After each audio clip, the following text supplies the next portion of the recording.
Good evening, everybody. I am reconvening to open session, the regular meeting of the Fairview District 72 Board of Education. It is November 15th, 2023 at 7:03 p.m. We have already established that we have a quorum. I would like to request that all members of the public be respectful of everyone at this meeting. Please ensure you have silenced your cell phones and join us in reciting the Pledge of Allegiance.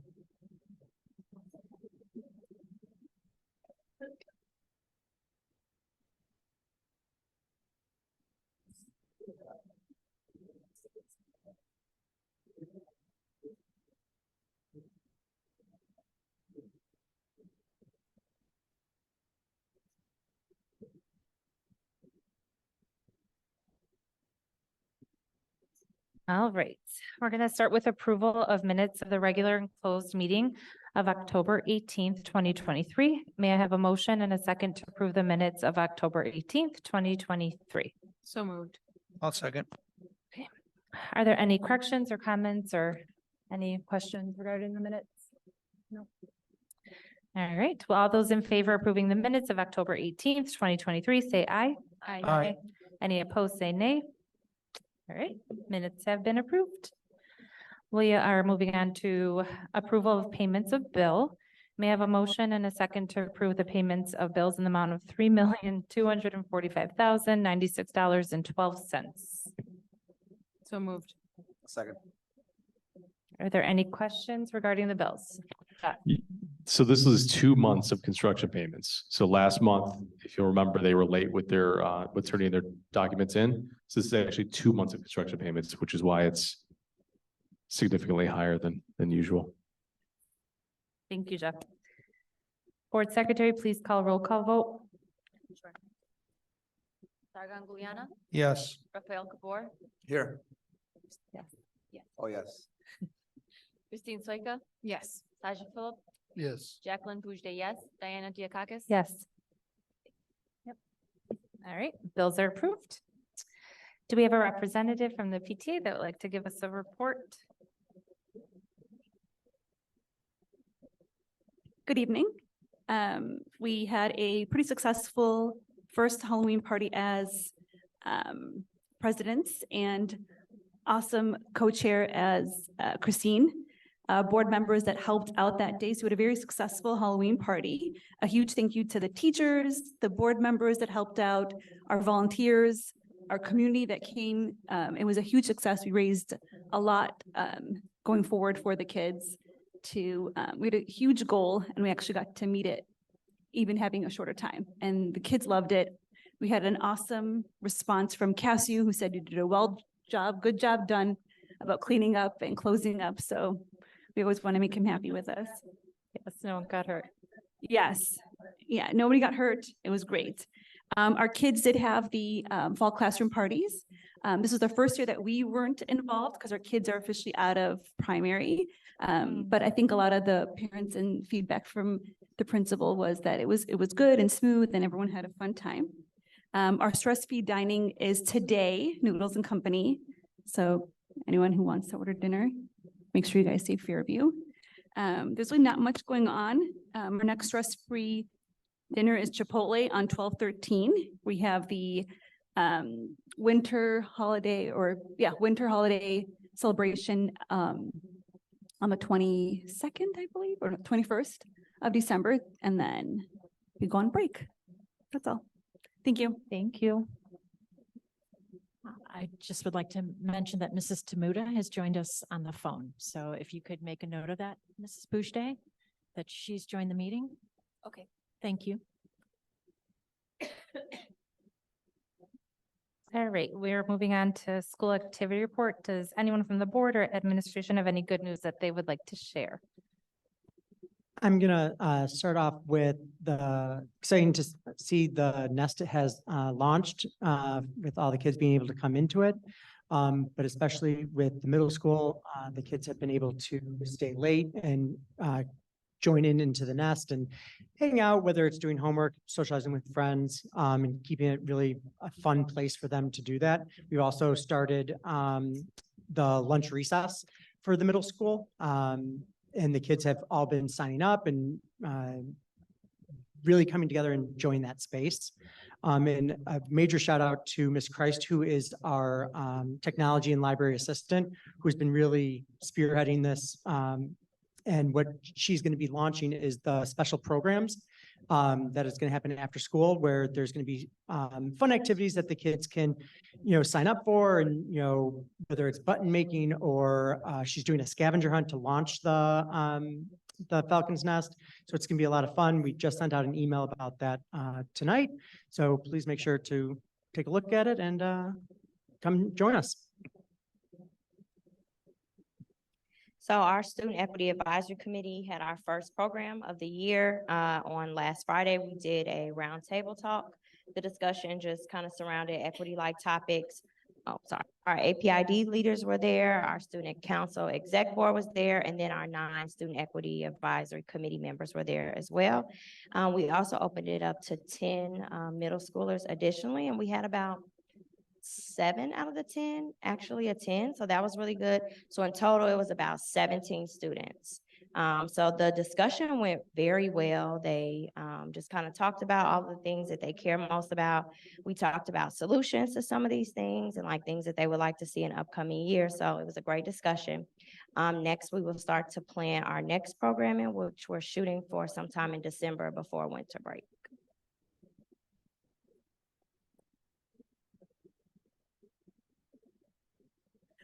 Last week, we had our new family dinner and bingo. So we invited all of our families that were new to Fairview this school year into the cafeteria to have pizza, play bingo. And then there was opportunities earlier this year for current Fairview families to be part of our new family welcoming committee. So we had a few current Fairview families that have been with us for a long time.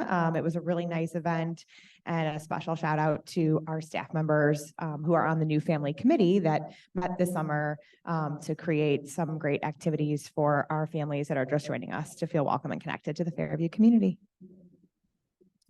And just wanted to echo, especially what Jordan and Patrick said, being the middle school principal, seeing students be able to be in spaces that they haven't in the last couple of years was like the highlight, I think, of all of our weeks, just like the excitement for having the nest back, even though we can't not call it the learning center. That's almost impossible, but we're doing the best we can. And kudos to Jordan for her group.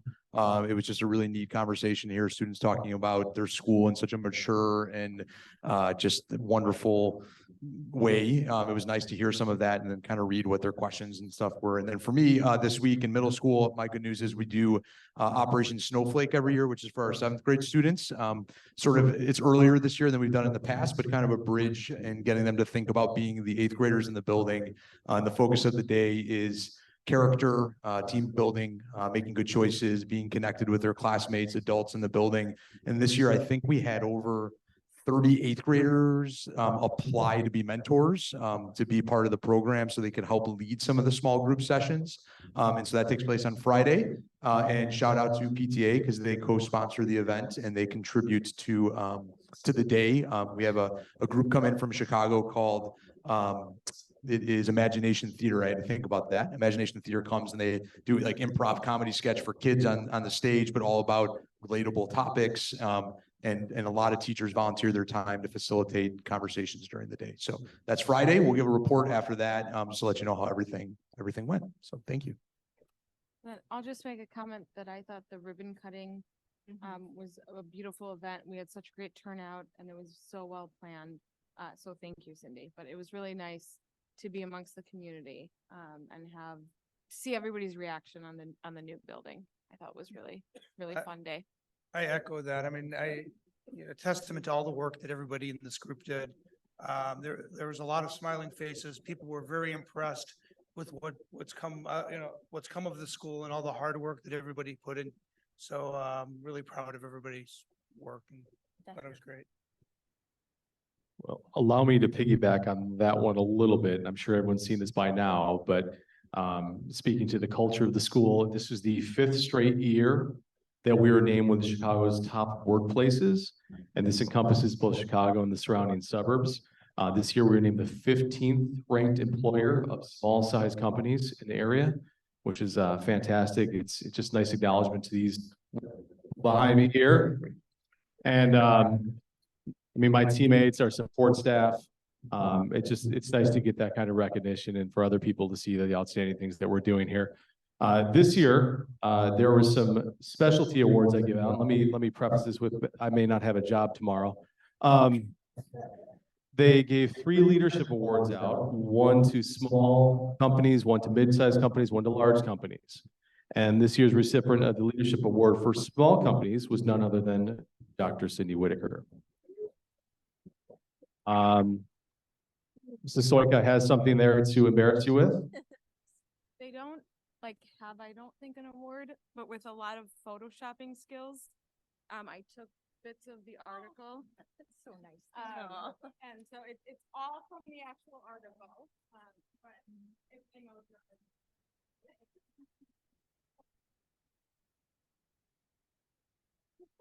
I very much know you hate this, so I'm just gonna right now. But no, The ribbon cutting. you're right. You tried to do the ribbon cutting, and what did I say? No. But in reality, though, like it's fantastic to get the kind of feedback from your colleagues and your coworkers, and you do feel it every day. And I think Saturday kind of brought that point home, and it was so good seeing our community in a good mood for all the hard work that we've had over the last couple of years, and to see so many of our staff members spend their Saturday in the school. It just is a testament to everything that we've built here. So thank you to all of you. Thank you to the board. Thank you to the administration. And it was just great to get that award again.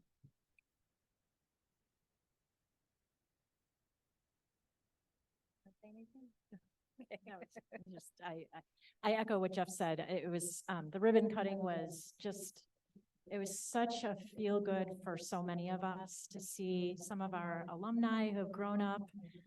It makes you feel a little bit old to see these 30-year-olds that you knew as kindergartners, but they're happy, successful adults, and they still want to come back to Fairview, which is really, really special. That's not something you find everywhere.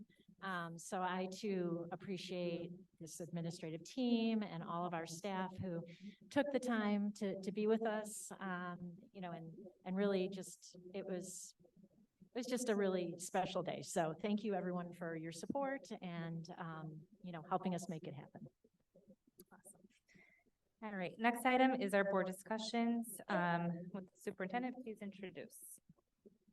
Yes, so first up tonight, we have Mrs. Carly Gross, who is going to share with the board our proposal for the Fairview preschool. We've spent pretty much the last year working on researching and visiting other programs and trying to figure out really what would be the best preschool program for us here at Fairview. All of them are a little bit unique. And so Carly is going to present to the board tonight sort of the outcomes of all of that work. And, we're really hoping to have a discussion here. We had a great meeting with Christine via the Ed Committee and had a wonderful discussion and got great feedback. So that's really what we're looking for here. So I hope you will enjoy the presentation, and thank you, Carly, in advance for joining us. Good evening, and thank you for having me. I'm so excited to share our recommendations for preschool with the board tonight. Our team has spent the last year, like Dr. Whitaker said, gathering early childhood information and visiting public preschools throughout the North Shore in order to develop an early childhood program for our students and community that would best meet the needs of our students. In our first year of offering preschool to our community, our team is recommending starting with 2 classrooms. Each classroom will have 2 sections, an AM and PM section. Therefore, the district could offer 4 total sections of preschool. With a 3rd preschool classroom available, the district could have flexibility. Depending on the level of interest and applications received, this 3rd classroom could allow us consideration of additional sections if needed. After careful consideration regarding how to best meet the needs of all of our students, our team is recommending a blended classroom approach, where the majority of the students would be general education students and a portion representing students with IEPs. A certain number of spots in each classroom would be allocated for students with IEPs. We are also recommending a target class size of 15 to 18 students, with each classroom comprised of children aged 3 to 5. Having classrooms with children ages 3 to 5 will provide us with more flexibility in providing preschool spots to students. Oops, sorry.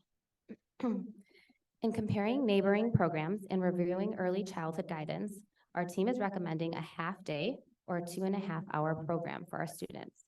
When discussing arrival and dismissal times, we prioritize identifying times that would not interfere with primary. Therefore, we are recommending for our morning section to begin at 9 a.m. and dismiss at 11:30, and with our afternoon sections beginning at 12:30 and dismissing at 3.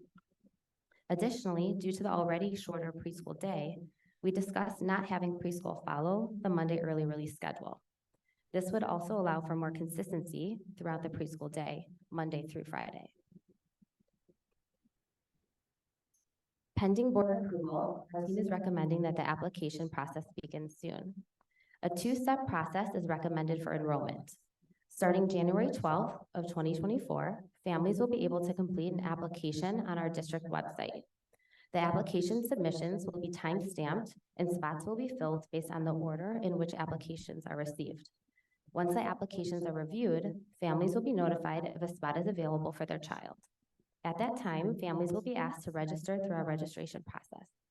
We are recommending a $400 deposit for a family to hold a student seat in order to ensure that we are filling spots and not turning families away unnecessarily.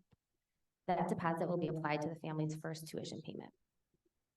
We have also discussed giving priority to children who are District 72 residents, followed by children of Fairview staff, and then children who are non-residents of District 72. In hopes of offsetting a portion of the cost of the preschool program for our first year, the following tuition rates are suggested for the 2024-2025 school year. $4,000 for district residents, $4,500 for children of Fairview staff members, and $5,000 for non-district residents. In order to ensure that these very important young people receive the proper support, our team has discussed what the staffing needs may look like. The recommendation is adding 2 blended preschool teachers and 2 assistants. In order to meet the needs of all of our students, we would like to prioritize preschool teacher candidates with certification in both general education and special education, along with an EL endorsement. In addition to teachers and teaching assistants, we are recommending increasing related service staff. This would include increasing time with a speech and language pathologist, occupational therapist, school psych or SEL team member, as well as nursing. As we are coming closer to the end of this calendar school year, we are excited to continue this work. Our next steps include ordering curriculum and curricular materials, making decisions about furniture needed in each classroom, and finally hiring personnel. Thank you so much. Any questions? Carly, Oh, sure. I have a question. You said there was a $400 deposit. What happens if somebody decides not to send their child to preschool? Is that deposit refundable? I think that's up for discussion, but I think we were thinking not refundable because we were afraid of people taking potential spots that we would turn families away. And this would be after that first step. So this would be the second step. We already notified a family that there's a spot available for their child. And then they would then give the deposit. Yeah, I'll answer that more directly. Oh, sure. I would say it would be non-refundable because the worst thing that can happen is that we end up turning students away. Their parents go and sign them up for another preschool, and now we have openings in our own preschool. So we really feel that it's important that the parent have some stake in the registration process. And unfortunately, it's usually financial that means the most to people. And so that would be non-refundable. And I'll just say, sorry, as a mom who recently had her kids at 2 different preschools, a non-refundable deposit was required at both to hold their spot.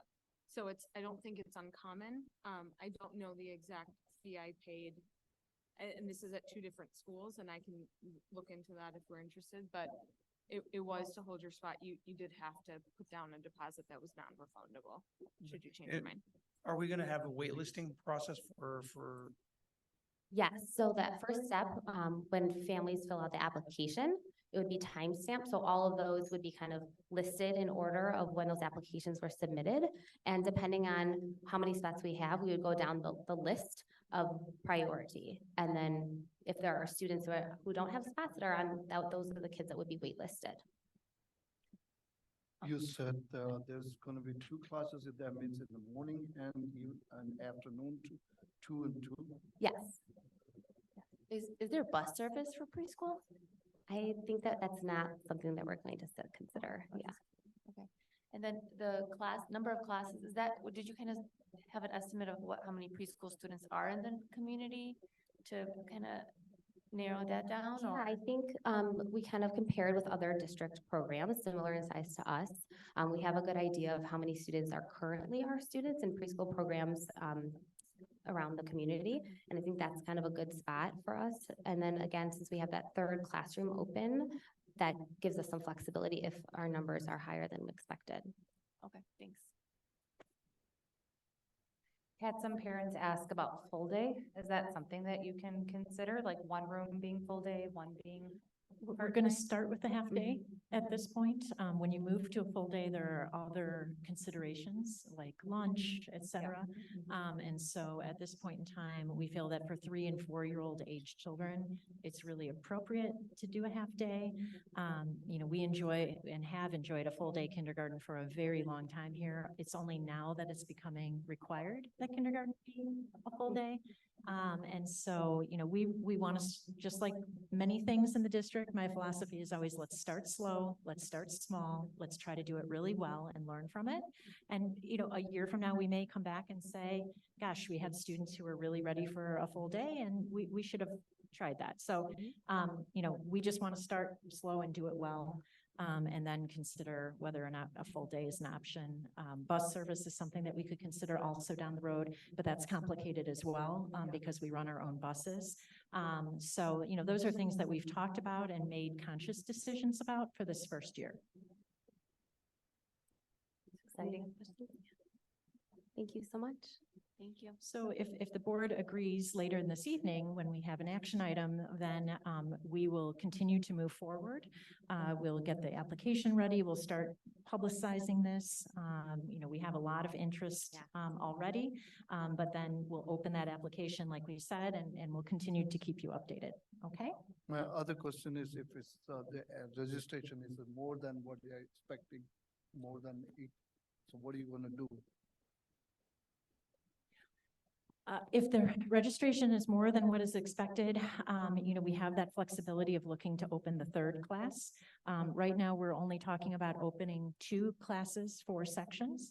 But if we had, a significant outpouring of resident students, we would consider that. I don't think we would consider that if they were non-resident students. I'd like to start small with this. I want to serve the needs of our Fairview community first and foremost, and then take it from there. I have a question. Have you considered kind of opening up registration for district first and then, maybe staff and then at a later Yes. time, opening it up to non-district, or is it open to everyone? We're going to open the application to everyone. However, the in-district students will be prioritized to the top of the list. They will have the first opportunity. So as much as, we'd love to, put this out to our teaching staff, I don't know that we'll even have openings for them. We may fill this program with resident students, and that's what it's intended for.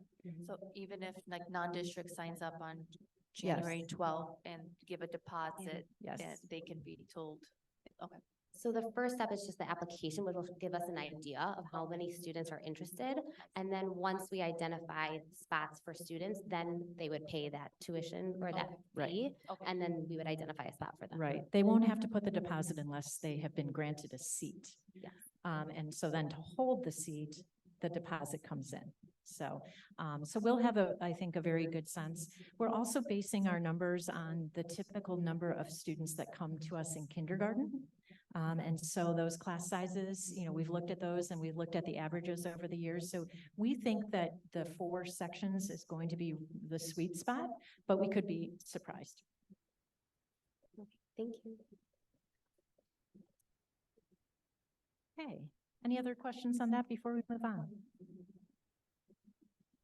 Okay, great.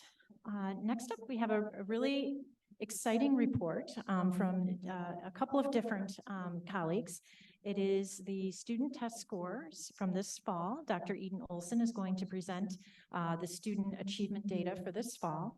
And then she's going to be followed up by our intervention team and our student support team so that you can have a good understanding of what do we do when our student achievement doesn't hit the mark that we're looking for. How do we support our students here at Fairview? So we're going to start out with the data, and then we will move on to the more of the program, and our staff will be presenting that. So welcome, Dr. Olson. It's very nice to see you this evening. I'm gonna see, can you hear me? I'm down here. I feel like I've got my school shoes on, so I'm really tall. Okay, so sorry for everybody that gets to see my back.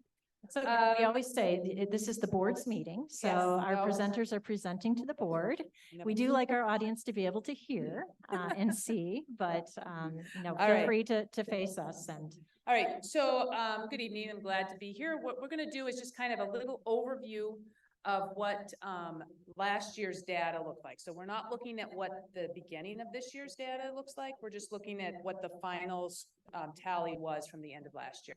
And we're going to look at it in two different ways. So we're looking at achievement data. So what students have achieved, what they've learned, what they've been able to accomplish within the school year. And we're going to look at it in two different ways. One is the NWEA measures of academic progress, which again, if you might have heard it, is NWEA, MAP, however you've heard of it. That's basically a computer adaptive achievement test. And then we have the Illinois Assessment of Readiness, which is that required test that Illinois says we need to give all of our students, and it is more of a grade level type test. Okay. Okay, so what we're going to look at first is the MAP performance. Again, the big difference here is this is computer adaptive, meaning if students start to get questions right, they get harder questions. If they start to get them wrong, they'll get questions that are a little easier to try to see where that spot is of where the students are performing. We're going to look at what's called the achievement percentiles, and this is basically where we compare the mean score for the grade to all of the schools who have also tested at the same time as we did. So it's a very specific comparison, and it is the mean score. So it's sometimes if you have students with really high scores or really low scores, when you guys are a little bit smaller, can pull that off just a little bit. And we do this every spring to compare those spring percentiles. And we now have 3-year data from after COVID. And so this is what we're going to look at. So here is our math data. And as you can see, this is by grade. So 2nd through 8th grade all take the test in the fall and then again in the spring. And then these spring percentiles is what we're seeing. So if you look at this, we can say that at the 2nd graders in the spring of 2023, the average RIT is at the 77th percentile for all schools whose 2nd grade took the test at the same time as we did. That's kind of how you read this data. Okay, so you see we have some grades whose scores have gone up over the 3 years, some who it's kind of a little bit all over the place, and some that are declining a little bit. These are not the same students in each one of these bars. These are the 2nd grade from 2021, then the 2nd grade from 2022, and then the 2nd grade from 2023. Okay, so if you're looking at that, these are different students within that same grade. Okay, so this is math, and then this is reading. Again, same comparison. So if we look at 2nd grade in the spring, last spring, the 2nd graders' average score on the map put them at the 83rd percentile nationally. Okay. Any questions on these percentiles?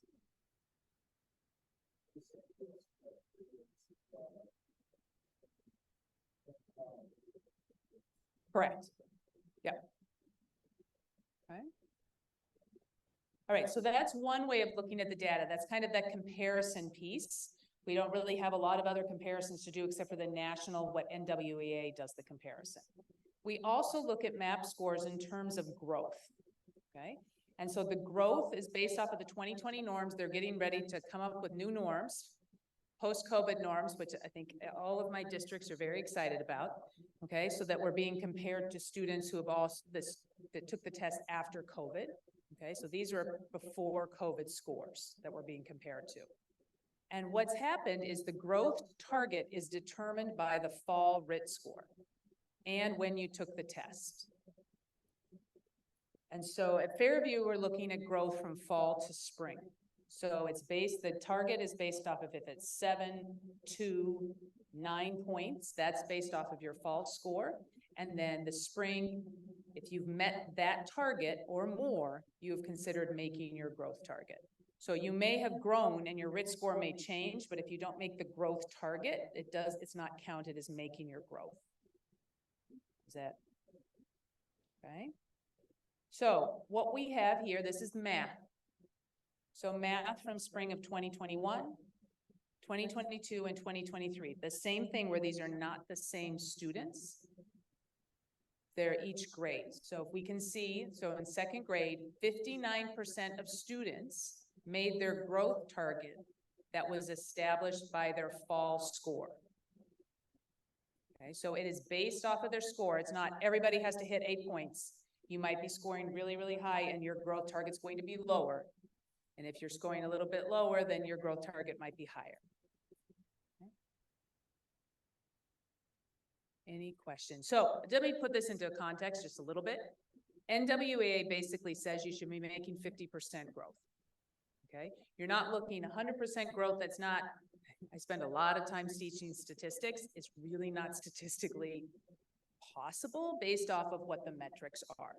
So when we're looking at is 50, 55% higher performances, hitting that 60% mark is really outstanding. Okay. So here, last year was at 60%, which is great. This year math is down a little bit at 52%. And then we have reading. Again, these are reading. So the thing that's different about growth is it's not saying how quote unquote high your students are. It's if those students are making their growth. Okay, so if we look at this, we have some grades that are each year that growth is a little more.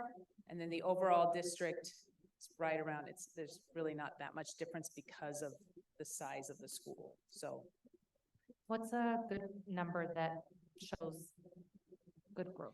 if what you really want to look at is you want to be at a 50%. Okay. Okay, if you're at 50%, you kind of hit that market. Do you want to be a little bit more? Sure. You know, if you're a little less, then you want to take a look at it and say, what do we have questions? What can we be doing about that? Okay. Why the fourth graders are showing, fourth grade in math and reading showing lower.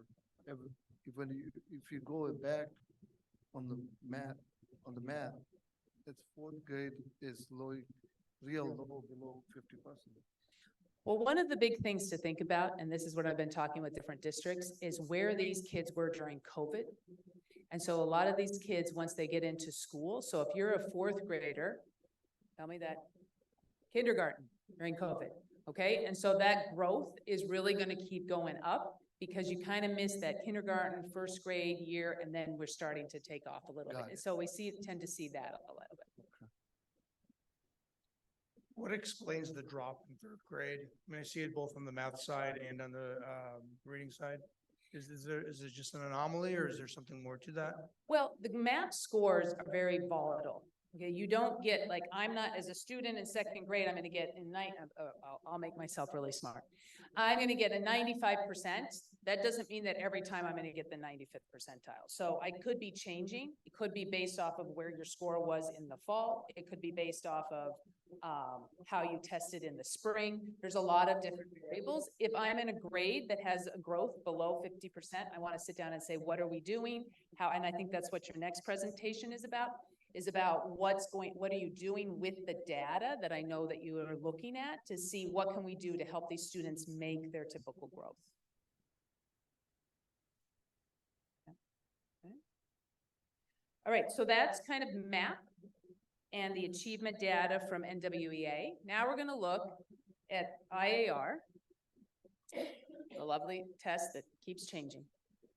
I don't know how many iterations of this test I've gone through since we've done this. So the last 2 years, or the last 2 years that we have post-COVID, these are all based on pre-COVID norms. Okay, and what we're looking at is the percent of meets and exceeds. So this is just being compared to the state. In 2021, the state has basically held steady over the last 3 years at 25%, 27%. And then these are the percent of students in overall in the district that have gotten a 4 or 5 on the IAR, so meets or exceeds. Okay, so this is for math. And then the next one is for reading. Okay, so the reading scores, both are a little bit higher for the state and a little bit higher for the district over the last 3 years after COVID.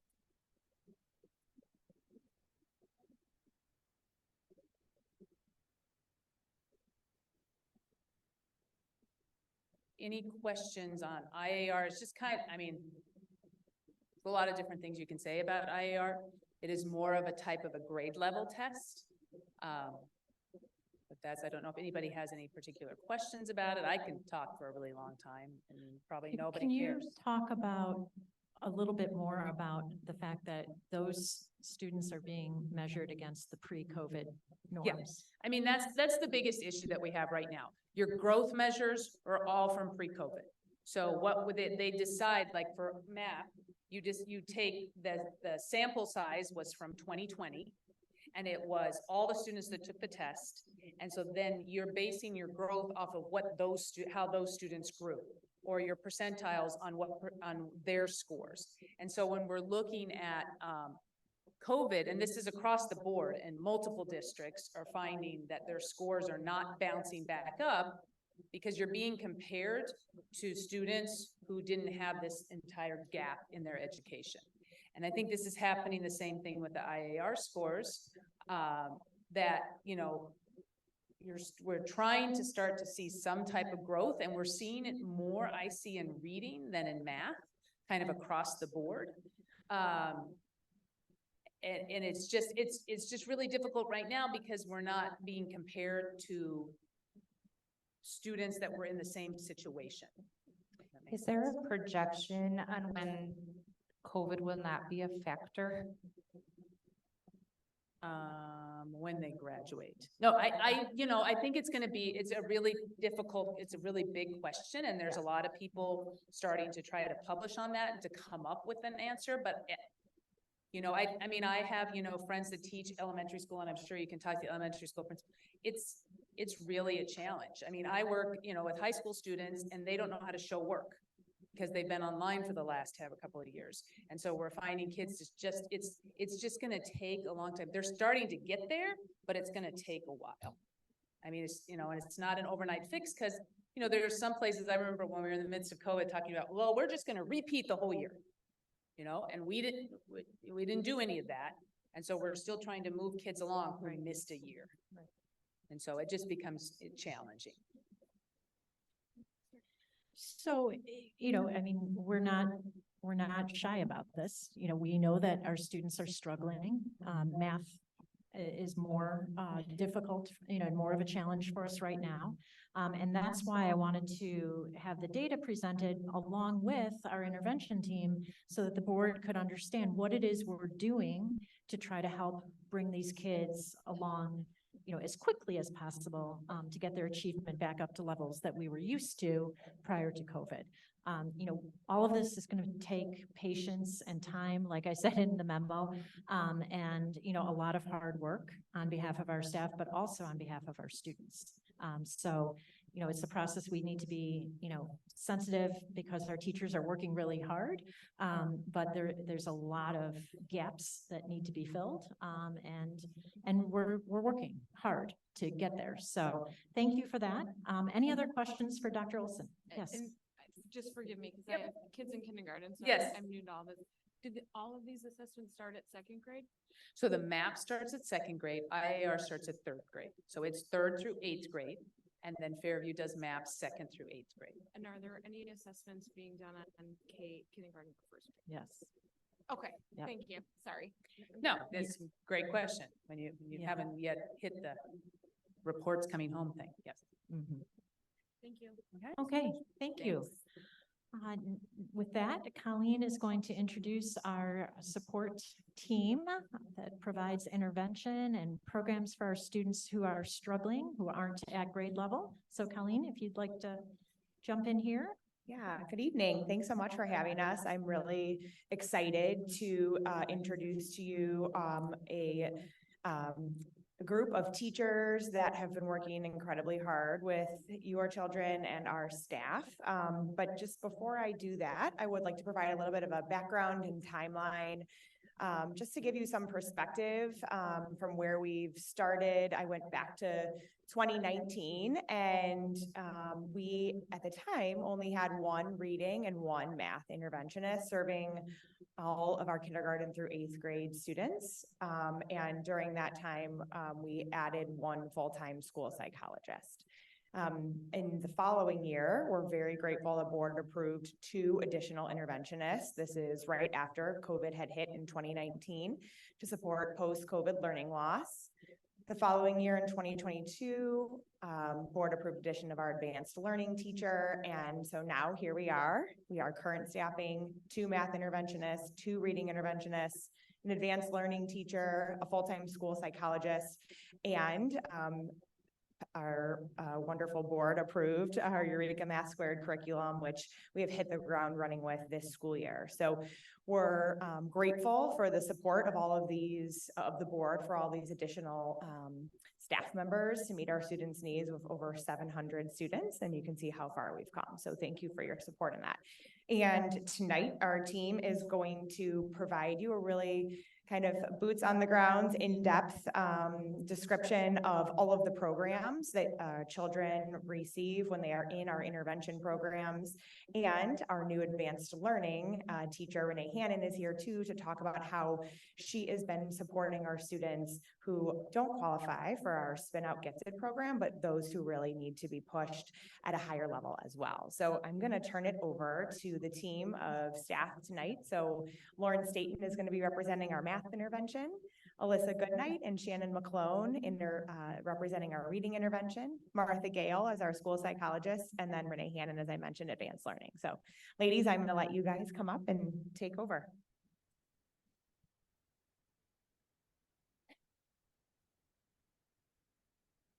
Hi, everybody. Excuse me. My name is Alyssa Goodnight, and I am one of the reading specialists here.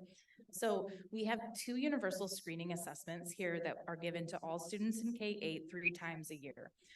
So to piggyback off of your question, for students in K-1, they're going to not be taking the MAP test, but they will be using an assessment that's called FastBridge. And FastBridge, the purpose of it is to gather information about students' reading fluency. And so what that really means is the rate and the accuracy with which a student reads. Additionally, these FastBridge assessments look even a little bit differently at the early primary levels than they do for the older students. So for a kindergarten student in fall, winter, and spring, they're going to be naming their letters and then their letter sounds. Obviously, that's not appropriate going forward. So then from grades 1 through 8, they complete a curriculum-based measure, which is a grade level reading passage. They read 3 passages, each for 1 minute, and then their score of their reading rate is calculated for us, and we use that to help us formulate groups. As Dr. Olson described, the MAP test, or NWEA, is a computerized test that is also nationally normed, and so we can get really good data from that in order to see who would benefit from a little bit of extra support. So that's as far as FastBridge reading and MAP, but for math. Hi, good evening. Lauren Staten, and I do primary math intervention. As you can see, it's listed as early math composite. So kindergarten and 1st grade, we use the recommendation through the FastBridge programming. So we're looking for students who are like how well they can identify the actual numbers, how they can decompose numbers, finding like a missing part. If you have 4 and you're trying to make 7, what are you missing? As well as a number sequence, which is all verbal.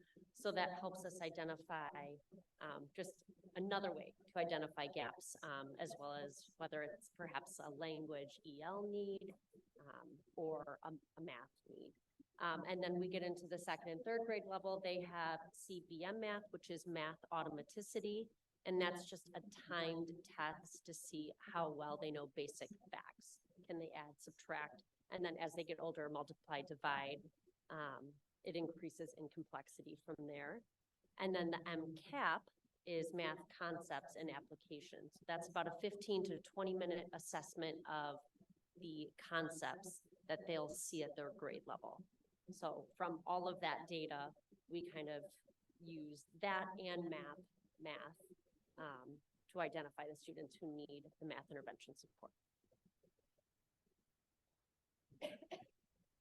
Hi there, I'm Martha Gale. I'm the school psychologist. In terms of making our groups for our interventions, we gather as a team. So the interventionist and myself are looking at all those test scores. So we're looking at all the FastBridge scores that Alyssa and Lauren just talked about. And we're looking for those students that fall below the 25th percentile in order to make those groups. So whether that be in FastBridge, in math. And then as we all know, kids aren't just black and white. And so there are students that the teacher may still have concerns, even though they possibly didn't make the cut for the test scores, or the opposite way. You know, maybe a student wasn't feeling well, maybe he was very distracted. And so the teacher might let us know, no, you know, that's not a good representation of who he is as a student and of what he knows. And so we have those conversations, include the teacher input when we're making those intervention groups.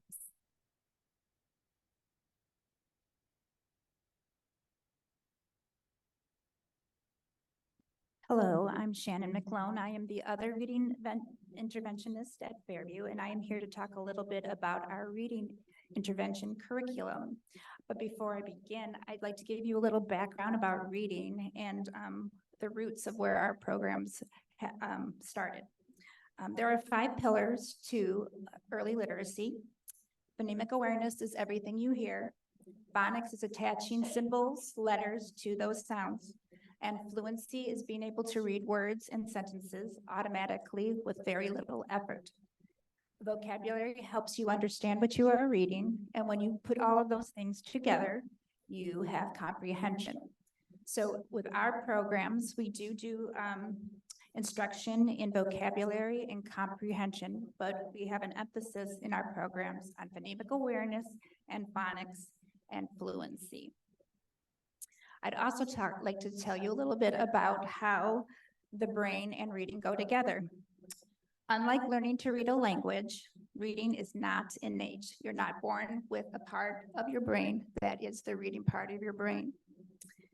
It is actually a sophisticated operation that involves accessing multiple parts of the brain to read one word on the page. Not all learners process the written information in the same way.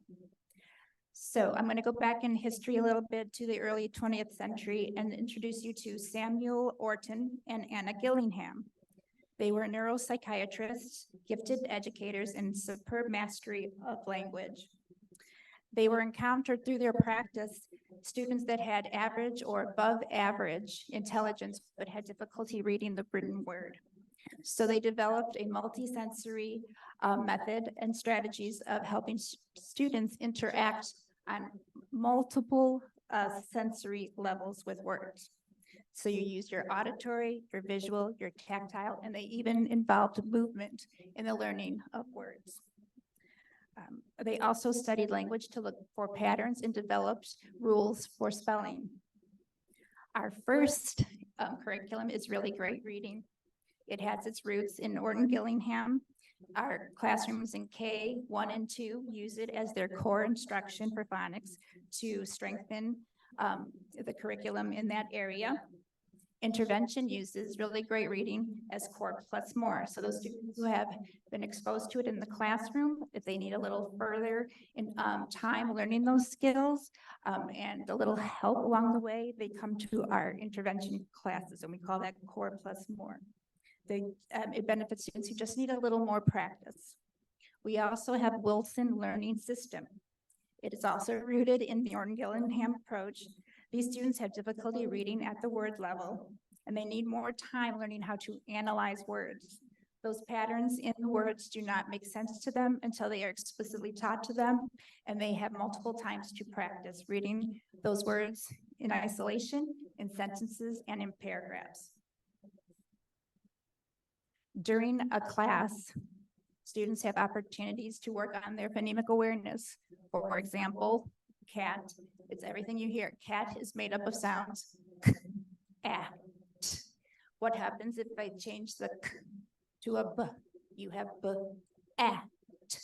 What happens if I change the a in bat to I? It becomes b, it. This is the beginning of all of our lessons. They practice breaking up words into sounds, manipulating those words, reading those words in isolation, sentences, and in passages. Along the way, they are answering questions about what they are reading. And when they are reading passages, we work on reading who, what, where, why, when, and how. There is also a myriad of rules that these children have to memorize, and it is often difficult. And just to throw in some more fun, there's a lot of irregular words that they have to memorize. If we look at the slide, some of the tools from Really Great Reading and Wilson, you have a tile board where children hear a word, they tap the word out, they pull the letters down, they read the word, they spell the word, and then they put the tiles back. And we go through several different words every class. They are breaking up words, they are adding letter sounds to the word to help with spelling. If you look, there's also a list of heart words.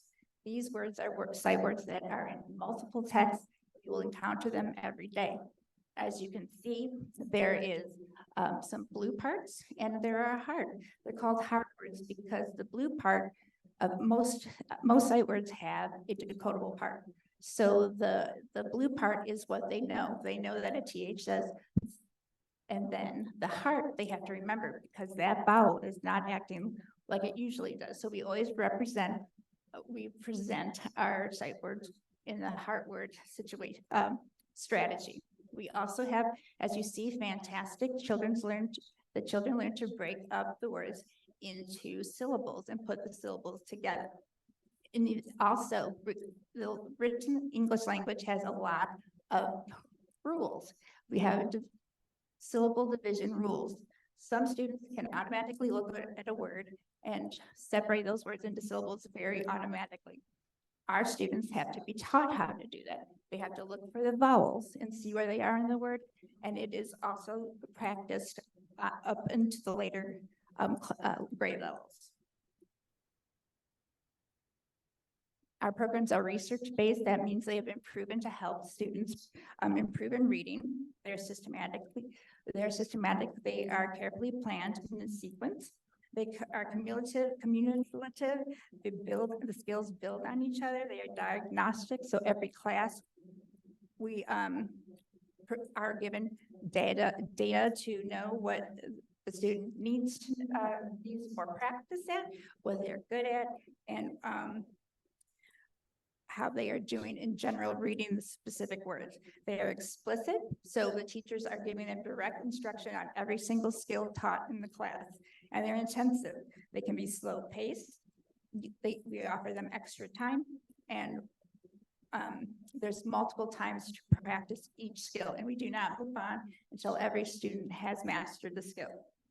Our goal for our students we want to meet them at where they are at, celebrate every moment of growth, help our learners internalize strategies so they can access the curriculum in the classroom with independence and success. But above all, we want our learners to love to read.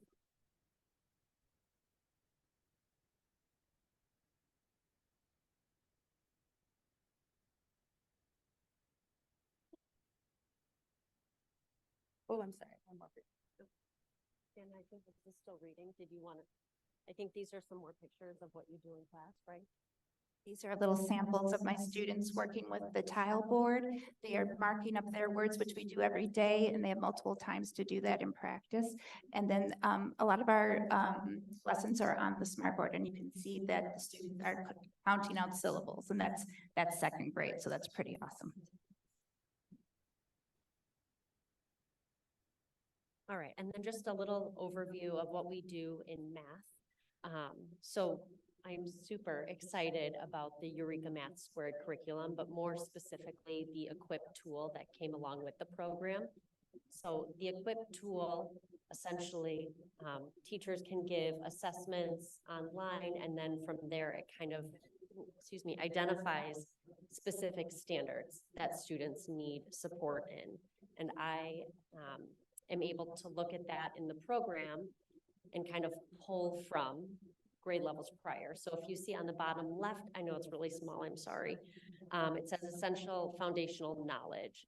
So this is a third grade activity, and it tells you where you can find specific lessons to teach that exact skill in the grade level prior in second grade. So what I do is I'm pulling back to build those foundational concepts right now with like the content specific piece using language and visuals from Eureka Math Squared.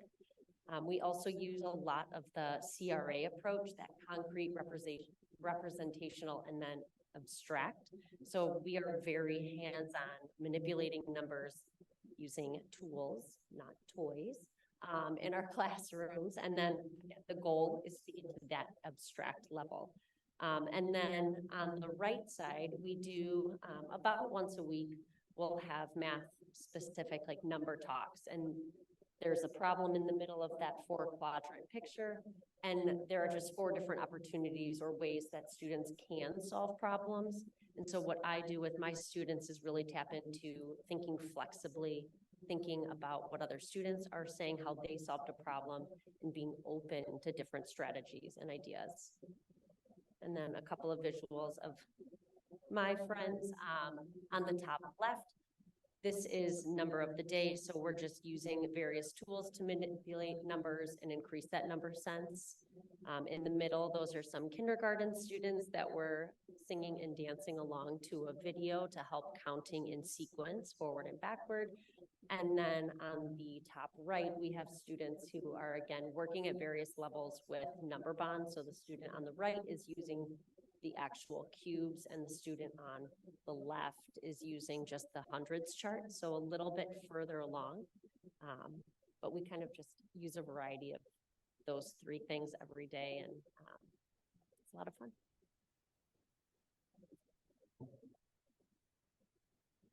Okay, I'm back. So the next part is obviously where we want our students to be. We want them to exit intervention. So we want them to attain the skills from the lovely interventionists that just spoke about those programs. We want them to retain those skills and then go back into the general education classroom.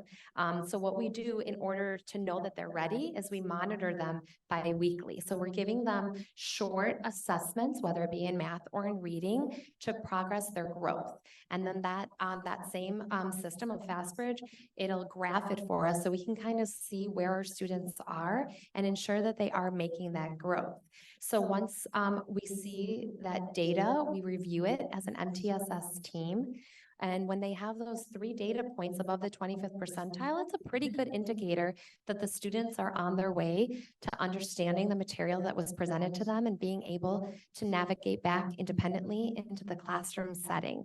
But we definitely always want, the classroom teacher, the homeroom teacher to give their input as well, to say, yeah, you know what, this is transferring over into my setting. He's doing a really nice job on his assessments in class, or, he's starting to independently function in that part of the classroom. And so we take their input as well. And then that's when we know that the student is ready to exit. Our groups are flexible. It's very intentional. We want the students to be able to go in and out of intervention group as they see fit, as the data indicates that they're ready to be exited from the intervention, or perhaps, as maybe the winter benchmarks came along and we realized that the student maybe was okay in the fall, and in the winter they're kind of struggling a little bit more. And so to be able to give them what they need in the intervention.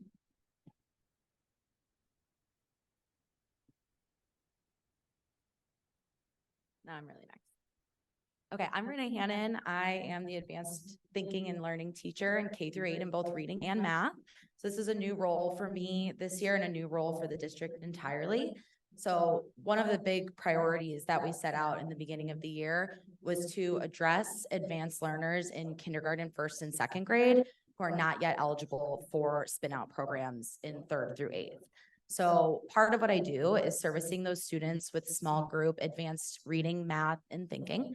And it is different than the spin out model, which is like a replacement model. So those students are pulled out every day for language arts or math. And that's like their primary instruction. In this model, these small groups, like the interventionists, are during the students like what I need win blocks. So it's outside of the curriculum that they get in their general education class. So it really is an enrichment, a separate curriculum. It's not a replacement of their current reading or math, but an extension of their learning. We've been focusing a lot on higher order thinking, advanced comprehension of texts above grade level, advanced language usage, and then the advanced math groups, which will actually start the week after Thanksgiving break, will focus a lot on complex problem solving. A lot of my instructions also guided by the standards, Common Core standards, a grade level above the grade that I'm meeting with. And that's also how I've been monitoring the student progress. To identify the groups, I've been using, similarly to the interventionists, FastBridge and map data. So for kindergarten and first grade, any students who scored above the 90th percentile in either measure of FastBridge will be a part of those advanced groups. So it's important when deciding this that students had multiple pathways into the program. So similarly, in second grade, any students that score above the 90th percentile on MAP or FastBridge would also be a part of those advanced groups. Also, flexible grouping is a part of the advanced groups as well. So when we get our winter benchmarking data, any students who aren't already in the advanced group that are scoring above the 90th percentile can be entered into the group at the halfway point. And then the last groups that I've been seeing also once a week is part of my advanced thinking, which is one additional facet of the advanced learning program. So this is based on primary education thinking skills curriculum, which I found in my research of other advanced learning programs in nearby districts. So for this program, I teach whole class advanced thinking lessons to all kindergarten, first grade, and second grade classes. Then based on those lessons, small groups are identified for 3 additional practice sessions on all kinds of higher level thinking skills like the ones on the screen. So this has been a really enjoyable part of the advanced learning process because number one, it's been really engaging for kids. It's been awesome to see how excited they get to try all of these different advanced thinking tasks. And I've also really enjoyed that I'm able to deliver this instruction to all K-1-2 students. So even students who might not qualify for the advanced reading or the advanced math are still getting that advanced thinking instruction. So that's advanced learning. Any questions for myself or for the interventionist team? I was curious, how Did many? you see any difference in after the corona period that in math, because they need the basic in the math, having trouble advancing in those classes? Did you see that any difference? For my advanced groups or for the interventionists? The total, everybody, I mean, just. So for the advanced groups, they've just started this school year. So I'm tracking their progress like independently of those groups, but we haven't gotten any like district-wide assessment data yet. But if you guys want to speak to that.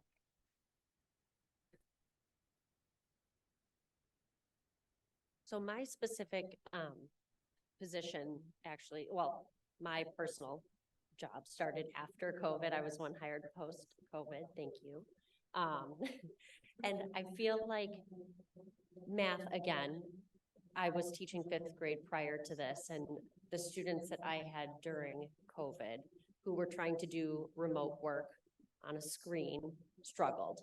And I do feel like that I see that today still, that it's hard for them to do math and follow through like multi-step tasks, or that persistence to stick with a problem, or they just give up easily, like, I don't know, and they can't mute themselves, but they're just like, yeah, I need to take a break, I can't do it. So I think that persistence piece is something that we're still constantly working at when we are playing with numbers, we are starting to try and build back that love for learning and get into the math to take on more challenging concepts. Okay.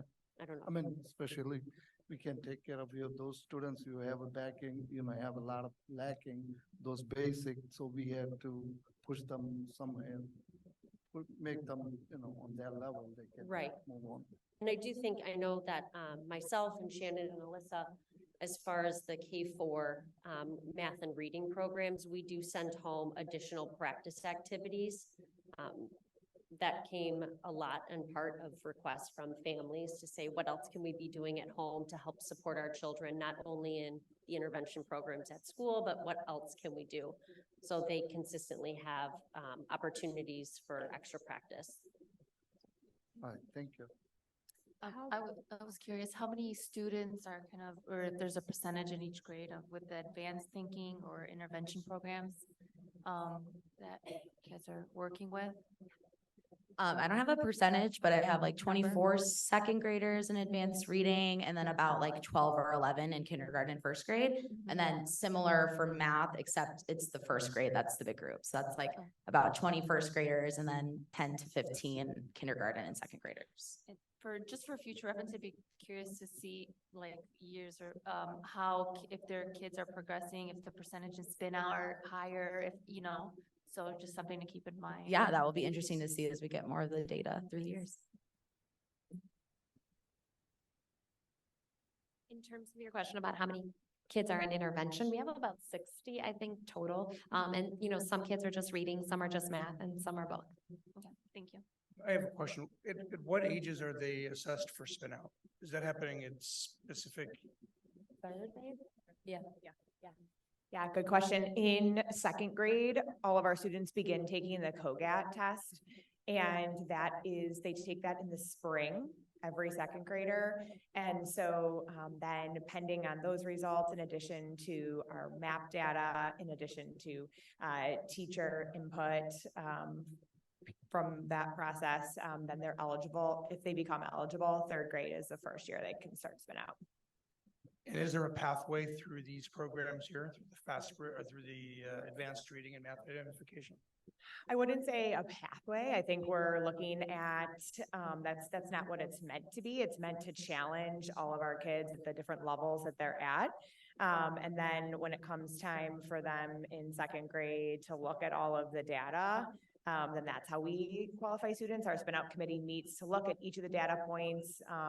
But our advanced learning and thinking curriculum is not meant to be a pathway. It is meant to be flexibly grouped, meant to challenge students where they're at.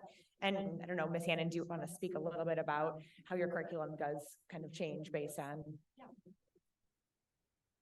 So yes, I agree with Ms. Larkin. It's not necessarily like a pathway. Some students may qualify for spin out, some may not. But of course, like reading and math enrichment will help students who are already performing at an advanced level. And then those advanced thinking lessons actually pair really nicely with a lot of the thinking skills that are tested on COGAT. So it is, and that's going to all K-1-2 students. So it is like aligned with the kind of success that we see in our spin out students, but it's not necessarily like a direct pathway where every student that I see will be in spin out. Yeah, no, I was just curious if you identified a student in this program that may have not performed on the testing and got into, would that student have the potential to make their way into spin out? So the students I'm seeing for this group are in kindergarten, first and second, so they haven't even been assessed for spin out yet. So we'll see as they go through the years, I guess.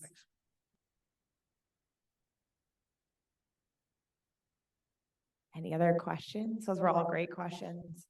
All right, well, I would just like to say thank you to this amazing group behind me. They're really impressive to listen to, and they care deeply about their programming and working with our students and staff here. So thank you for being here. Feel free to head out. They have had long days, but and thank you so much for your attention for tonight's program.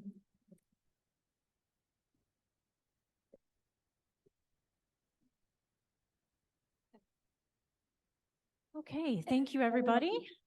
Next up, we have the IASB resolutions discussion that I know the board is really excited and waiting to have this conversation, so I'll let you lead the way, President Diakakis.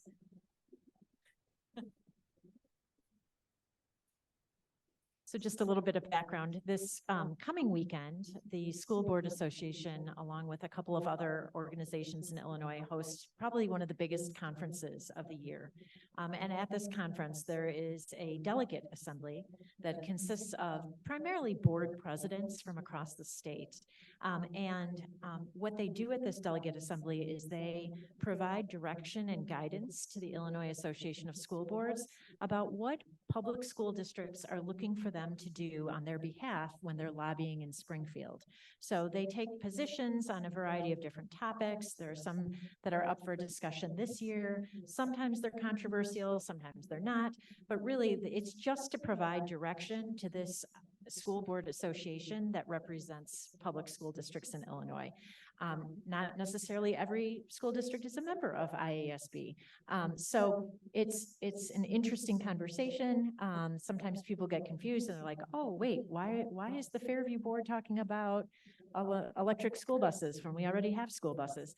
It's really more of a larger perspective on the lobbying and the guidance needed to provide to this organization that represents school districts and school boards specifically in Springfield. So with that, please take us away. This is my first time attending and going through this. So should we go through each of them?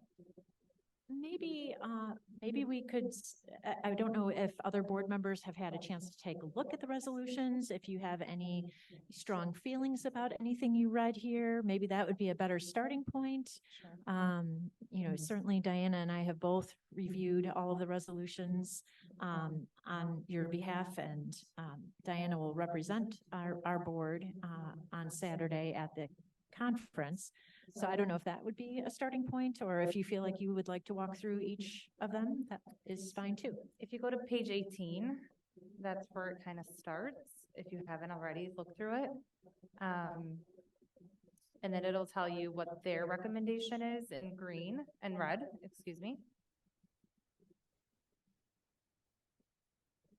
And in some instances, these resolutions are brought by member districts, but maybe the organization as a whole does not agree or does not think it's in the best interest of all school districts. Those are the ones where they recommend not adopting. So there's sort of a smattering of that in here. One that I think is kind of interesting is the bus driver regulations. Because there's a significant school bus driver shortage across the country. This is talking about potentially easing some of the requirements of those who are obtaining their school bus driver's license.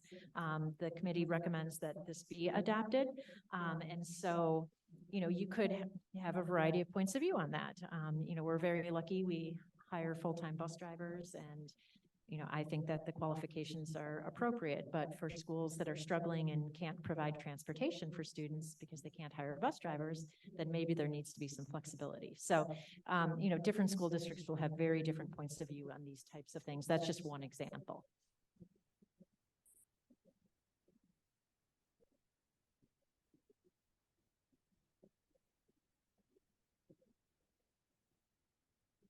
So did anyone have any thoughts, feelings, comments, anything you want to talk about, or just give Diana the nod to go ahead and represent the group?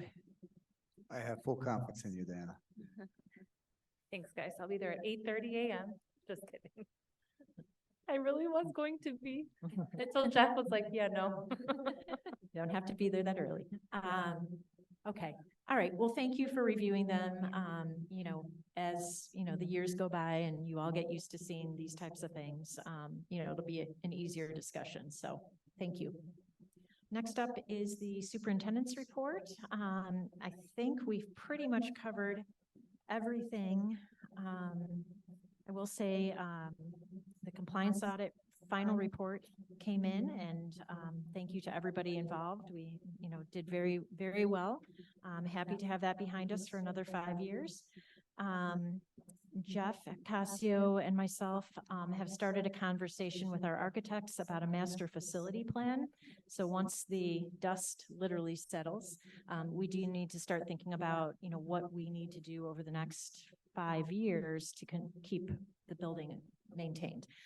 So we have some boilers that are very, very old. Those need to be on our list to address in the future. So a complete plan will be put together and we will bring that to the board for your review. But it's important to have that plan so you can stay on track with the various things that need to be done. And then we are also in the midst of collective bargaining with our teachers on the collective bargaining agreement that expires in June of 24. So we will continue to bring updates on that as well. So just some of the things that are keeping us busy every day. Any questions? Thank you. All right, thank you. Next item is our board committees and representatives. Ed Tech Committee, Christine, do you have any updates? No, this past meeting we met on late in October was really just to review the preschool program that we saw today. And I got a tour of the nest before the ribbon cutting, which I think is beautiful, but nothing more significant than that. Thank you. Finance Personnel Committee, Sargon, do you have any updates? No, Jeff is going to go through, I think the levy and some of the other topics, but no, nothing more. Okay. Ed Representative Raphael, any updates? No, no updates. We didn't have a meeting this last month. Jackie, any updates for NTDSC? Yeah, I can give you an update. We had a meeting now in November last week. And we approved multiple contracts for NTDSC, cybersecurity, transportation, things of that sort. It was interesting to hear that NTD has kind of a increased enrollment year over year compared to the districts in Niles Township. So I think it just shows that the need for what they do is very important to our community. And then I know a recognition letter was sent out, kind of a friend of NTDSE here to 3 at Fairview, thanking them for going above and beyond. That was to Carly Gross, Patrick Healy, and Colleen Larkin. So just want to give them a shout out. Thank you guys. Awesome. And then Christine, any other additional PTA updates? No, we just talked about the Halloween parties, the fall parties in the classrooms, and then upcoming events coming this year. But we met in the nest for the first time, so that was kind of cool. That's nice. Yeah, thank you. Finally, Freedom of Information. Regarding Freedom of Information Act request, I can report that there was 1 act received since the last board meeting and that it was responded as required. Information items and correspondence. We have 3 submissions for information items and correspondence. Jackie, could you please give us a summary? Sure. We received 3 information items and correspondences. The first is from Bridget Morrow. She thanks the board for the thoughtful baby gift. She appreciates the board for recognizing and celebrating employee milestones. The second is from Tamara Peterson and family, thanking the board for the beautiful flowers and condolences. The last item is from Sarah Ali, thanking the board for the baby gift as well. All right, thank you.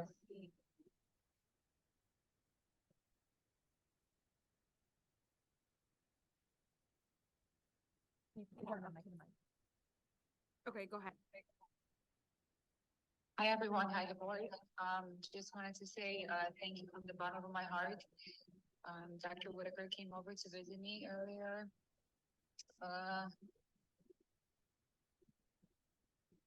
Last week, and she brought over a beautiful bag, some blankets, some t-shirts, and some gift cards for our family.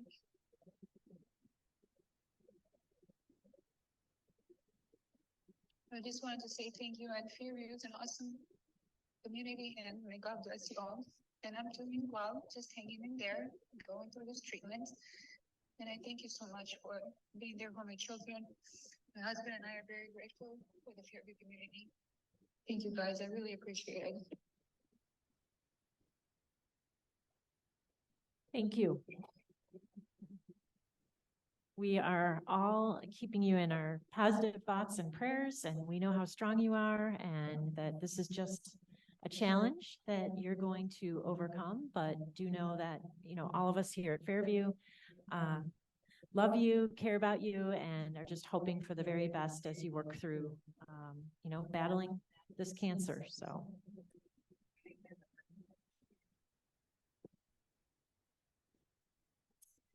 All right, moving on to public comment. At this time, I would like to invite members of the audience to address the board in public comment. If you wish to address the board, please come up to the microphone and state your name, and a 3-minute time limit will be set, and the board secretary will keep time. Would anybody like to say anything?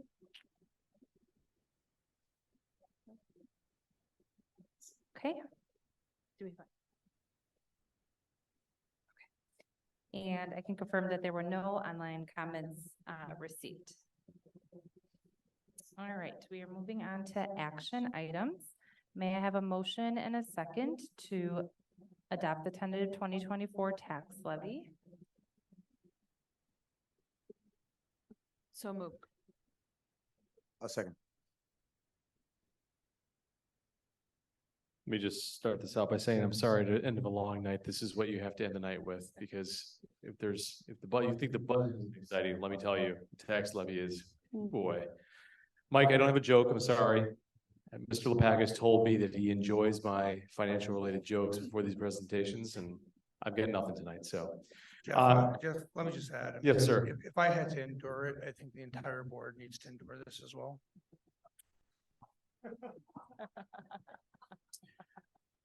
I don't know whether to say I appreciate your honesty or take that as an insult, but I'm going to just go move forward here. This is the, next to the budget, this is the most important process that we have that's financially related to the year, because this is a tax request for revenue from the community. As everyone knows, and we've stated before in our budget, is that 76% of our dollars coming into the district are from local property taxes. This is that request that we do on an annual basis. In November, we do the tentative levy, and we put it on display, and then on Friday, in December, we do the final levy. There's a difference between the levy and the extension. The levy is what we are requesting. We are limited about what we can request by the PTEL, which is the Property Tax Extension Limitation Law, which is a fancy way of saying whatever CPI is that previous year, we can't ask for more than that number. Over the course of the last 10 years, we haven't seen that number really go above about 2.1 to 2.3%. However, in the last 2 years, we've seen that number skyrocket to 7% 2 years ago, and then 6.5% this past year, which is what we're basing this levy on. But because of that property tax extension limitation law, we can't ask for more than 5%. That limits districts from asking something over that number.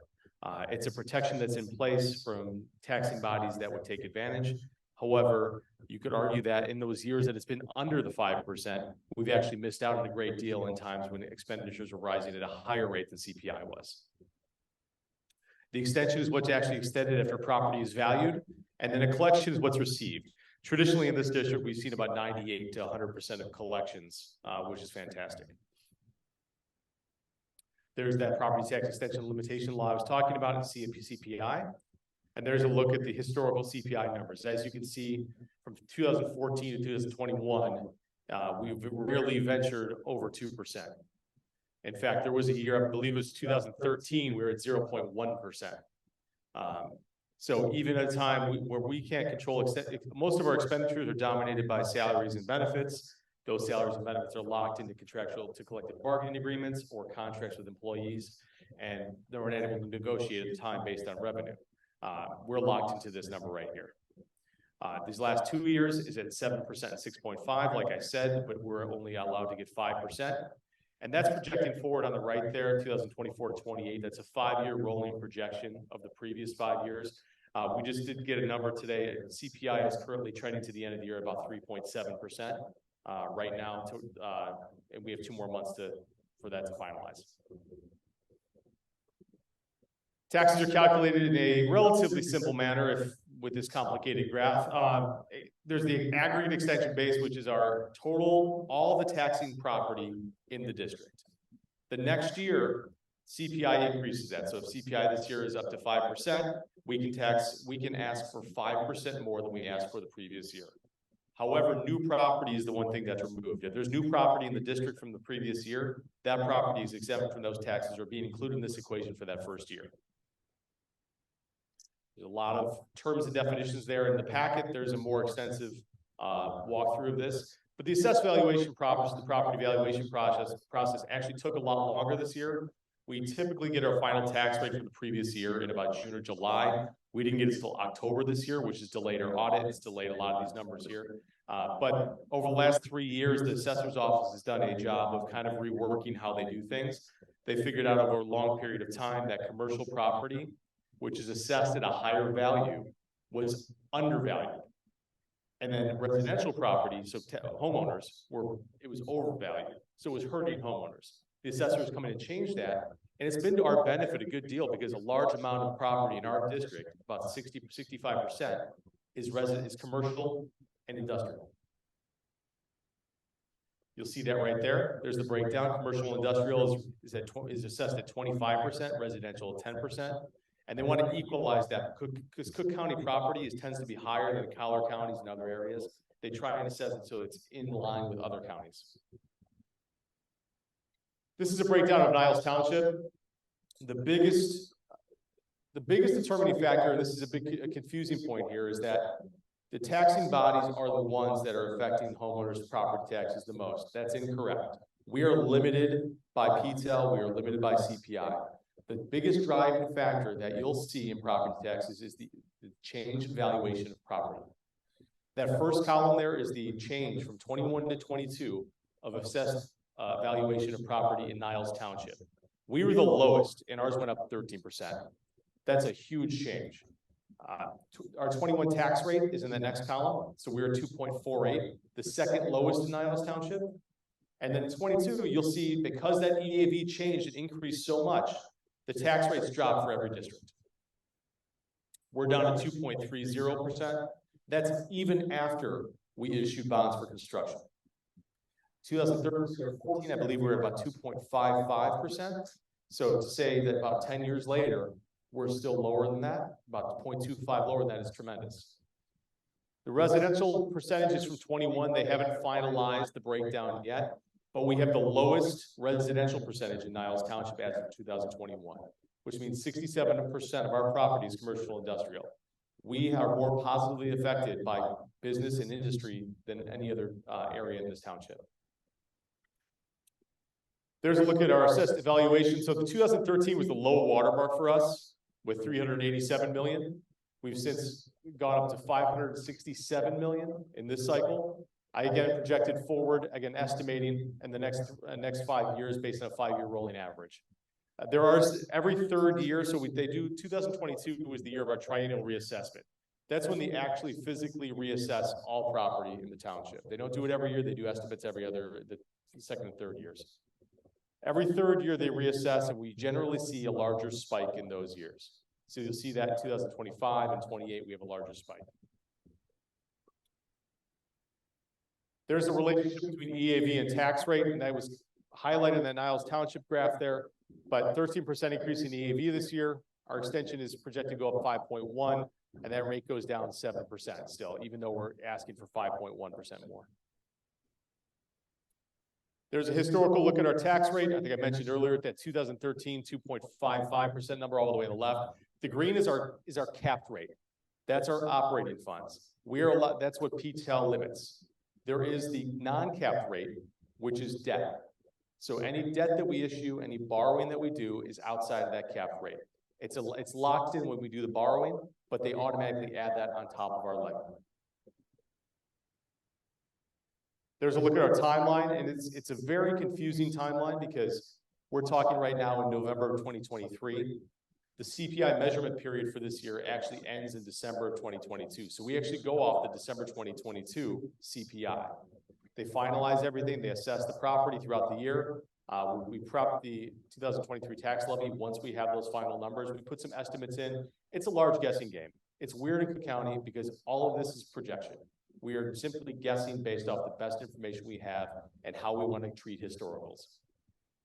This year, because, and we'll get to this in a second, we'll have a notice of public hearing published in December, between December 6th and 13th, because we are going above that 5%. We'll have a levy hearing at our December 20th board meeting, and then it'll be submitted to the county on December 26th. So we're talking about a CPI finalized in December of 2022, and we will not see the second installment of those taxes until fiscal year 25. So there's a 2 to 3 year window that we're talking about here. Here are some of the variables. Again, the CPI at 6.5%, down 0.5, but this is the second highest since PTEL was enacted in 1991. Traditionally, we're not seeing anything, like I said, above 2 to 3. Existing property, we're projecting a negative 3.26% decrease in existing property. That's based on multiplier, that's based on the non-triennial reassessment years. I do 2 different new property projections. One is what I actually think we get based on a look back at the 5 to 10 year history. Then there's the levy projection. The levy projection is a protection put in place in case we see a large input of new property in the district. 28 million, we've never had more than 12.5 million in the time I've been here. The ability to judge new property in the district is very difficult because we do have so much industry, we do have so much commercial, and that could fluctuate a great deal. Our 10-year average of new property was used for that extension projection. Right now, last year we had a 4.99% levy increase, even though we had, we can go up to 5%. That keeps you below the truth and taxation limit. The county also adds on an additional 3% onto everything we ask to address any loss in collection. But because we have a low loss in collection, we get about 100% every year because of that. What we're asking for this year is what's called a balloon levy. So 7.11%, because it's above 5%, it's because it's above that CPI number. That's only to protect us. I do not think we're going to get that. In fact, it would take $28 million in new property in this district for us to get that. We haven't seen that. Last year, I believe we had about 500,000. Most new properties in the last 10 years, 12.4 million. My actual estimate is based off that 3.7 million. But again, this is a guessing game. It's a guessing game. We try and base this off of what does the district need to operate in the next year without also missing out on the chance to, because if we don't capture that money within that, if we miss out on that new property, that then affects us in every future year. Because next year's levy is based off of how much we ask for this year. That first column is what was actually extended last year. The second column is the tentative levy right now that I'm proposing. And then the final column is what I project us to actually extend at the end of the year if these projections are met. The bond and interest, like I said, is locked in. There will be a separate resolution in December that I'll bring to the board. What it is for the bond and interest levy. What happens is when we lock in the borrowing for the bond and interest, there's a bit of a fluctuation because of the unknown, because of the timing of the borrowing and the timing that we go out to borrow. There's actually an additional levy that we need to do to add on to that amount. There's a resolution in place with our bond counsel that they've submitted. It's about a $10,000 change this year, which when we're talking about a $13.9 million ask is a small change, but it is a resolution that we do need to pass by the board. Again, our levy recommendation is 7.11%. It's a standard procedure to go above whatever the CPI is plus new property, 6.36% overall. So we do need to have that public notice. Our new property in the district remains a small percentage. The 28 million is just to protect us in case of an influx. Our CPI is trending below 5% for 2024. Like I said, we're at about 3.7 right now. It's looking at about that number. It's difficult because 2 years ago, we saw an increase in the last 2 months. Last year, we saw a decrease. When we try to project out CPI, it's an imperfect process. Again, an important reminder, if you have people in the community that are saying, why are my taxes going up? Why is the district doing this? Go blame the assessor, please. It's not us. Districts requesting money is not the driver of high taxes. When we ask for money between all the different funds, we are allocating those levy amounts based on what we see in expenditures for the next year's budget. We also want to bring those fund balances in line so to make sure they're as equal as possible. That's another imperfect process because we'll have fluctuations in expenditures between all those funds. We'll have both the levy and the tax bill calculations on the Fairview website following this meeting. And like I said, there'll be a public notice posted in the paper just from December 6th to December 11th for the next board meeting. Jeff, I have a question. Yes, sir. When do they give you an indication of what the new property values are? We get no indication whatsoever until the county issues the final statement. So we get the tax rate report traditionally in June and July. This year was in October. We don't have that final number to, I think Cindy and I both get the email about the tax rate report, and it's a surprise when we get it. It's an insane process because it's totally unknown. And you'd like to say, I'd like to sit here and say, oh, you know what? We could go down to like $3 to $4 million in new property and bring that levy amount lower. I'm just afraid because there has been so few years above this 5% that if we miss out this year, then it's going to affect us a great deal in future years. So that's why I'm kind of kicking that thing as high as possible to make sure that we get that. But again, this can all be maneuvered and changed. We're just trying to get the amount of money that we need to operate in the next fiscal year. And this is the best method to go about doing it. I wish there was something more. We've had conversations with the assessor. The assessor's office doesn't seem to be a wealth of information either. And we've had the same struggle as a township. And when we talk to the business managers, this is the one thing that we all talk about a lot. Because we're like, what are you projecting for new property? What are you projecting for EAV increase? Because it's all a guess. It's how you weight the historicals. So I know that a number of other districts are going above the 5%, doing the same thing that we're doing. Thank you. Sorry, I don't have a better answer. Anyone else? Okay. Love it. Thank you. All right. Anyone have any other questions? Good. Okay. Will the board secretary please call roll call vote?